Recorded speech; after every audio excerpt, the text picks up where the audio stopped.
হচ্ছে কি তোমার এমসি স্টোন যেটা দুবাইয়ের সেটা, আর কোনোটা হচ্ছে আবার রাইন স্টোন মিক্স করে করা, মিক্স ম্যাচ করে করা, যেটার সাথে যেটা অ্যাকচুয়ালি মিলে আর কি।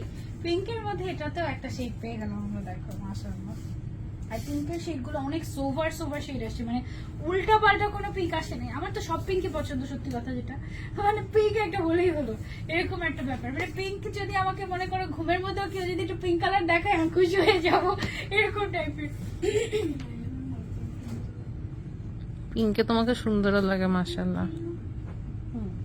আমার স্কিনের আন্ডারটোনই পিঙ্ক অ্যাকচুয়ালি, সেই জন্য স্কিন আন্ডারটোনের সাথে কিন্তু দেখা যায় যে অনেক সময় কালার ওইভাবে করে, যার আন্ডারটোন হচ্ছে একটু ওয়ার্ম তাদের হচ্ছে কি একটু ওয়ার্ম কালার ভালো লাগে, ব্রাউন কালার ভালো লাগে, এরকম আর কিছু। পিঙ্ক আন্ডারটোন হওয়ার কারণে আমার দেখা যায় পিঙ্ক কালারের সবকিছু মানে আমাকে ভালো। আচ্ছা, এটা লাস্ট কালার ছিল, এটার দামটা হচ্ছে মাত্র 5500 টাকা। এটার মেইন ডিজাইনটাই হচ্ছে গিয়ে ব্যাকে পুরোটাতে একদম উপর থেকে নিচ পর্যন্ত স্টোন ওয়ার্ক করা, শোল্ডার থেকে একদম পুরোটা স্লিভসে স্টোন ওয়ার্ক করা, এবং সাথে ম্যাচিং কন্ট্রাস্টেড হিজাব পেয়ে যাচ্ছি অনলি 5500 টাকা। টোটালি দুবাই ইম্পোর্টেড, একদম অরিজিনাল দুবাই আবার কিন্তু এটা।